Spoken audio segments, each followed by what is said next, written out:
নিজেদের ধর্ষণ চাঁদাবাজি ঢাকতে দায় চাপানোর রাজনীতি করছে ছাত্রদল, এমন মন্তব্য করেন শিবির নেতা ফরহাদ।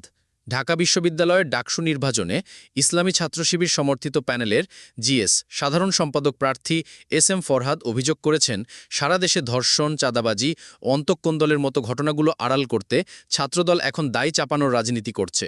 মঙ্গলবার ২ সেপ্টেম্বর সন্ধ্যায় ঢাকা বিশ্ববিদ্যালয়ের মধুর ক্যান্টিনের সামনে আয়োজিত এক সংবাদ সম্মেলনে তিনি এসব কথা বলেন। এ সময় তাদের প্যানেলের ভিপি প্রার্থী আবু সাদিক, এজিএস প্রার্থী মহিউদ্দিন খানসহ অন্য নেতারা উপস্থিত ছিলেন। ফরহাদ বলেন, ছাত্রদল এখন শিবির ধরো ধৈরা জবাই করো ধরনের স্লোগান দিচ্ছে, যা একসময় ছাত্রলীগ দিত। এ ধরনের নৃশংস রাজনীতি ছাত্রদল আবার ফিরিয়ে আনার চেষ্টা করছে।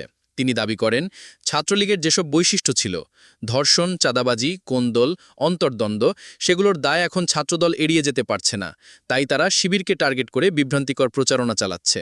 ফরহাদের দাবি, গত এক বছরে ছাত্রদলের নেতাকর্মীদের বিরুদ্ধে সারা দেশে অন্তত ৩০টি ধর্ষণ মামলার বিচার চলছে। তিনি বলেন, যারা শিক্ষার্থীদের জন্য ভয় ও আতঙ্কের উৎস হয়ে দাঁড়িয়েছে, তাদের অপকর্মের দায় অন্যের ঘাড়ে চাপিয়ে রাজনৈতিক ফায়দা লুটতে চায় ছাত্রদল। সম্প্রতি ডাকসু নির্বাচনে এক নারী প্রার্থীকে গণধর্ষণের হুমকি দেওয়ার অভিযোগে আলোচনায় আসা ঢাকা বিশ্ববিদ্যালয়ের শিক্ষার্থী আলী হোসেনকে নিয়ে জিএস প্রার্থী ফরহাদ বলেন, তাকে উদ্দেশ্যমূলকভাবে শিবির নেতা বানিয়ে প্রচার চালানো হচ্ছে, অথচ তিনি আমাদের কেউ নন। তিনি বলেন, আলী হোসেনের বিরুদ্ধে ব্যবস্থা নিতে আমরা নিজেরাই প্রোটেক্টর অফিসে লিখিত অভিযোগ করেছি, বিষয়টি জানিয়ে দিয়েছি প্রশাসনকে।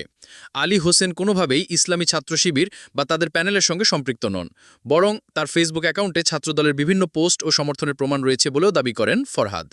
ডাকসু ও হল সংসদের প্রধান রিটার্নিং কর্মকর্তার কার্যালয় এবং বিশ্ববিদ্যালয়ের প্রোটেক্টর অফিস থেকে দুটি আলাদা তদন্ত কমিটি গঠন করা হয়েছে। অভিযুক্ত আলী হোসেনকে ঘিরে বিভিন্ন দাবির প্রেক্ষিতে বিষয়টি এখন প্রশাসনিক তদন্তাধীন।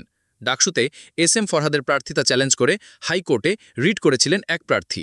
এ প্রসঙ্গে ফরহাদ বলেন, আমি তাকে শুভেচ্ছা জানিয়েছি, কোর্টের রায় যাই হোক আমরা তা মেনে নেব। তিনি বলেন, যদি ব্যক্তিগত প্রতিশোধ নিতেই হুমকি দিত আলী হোসেন, তাহলে তা রিট দায়েরের আগেই করতেন।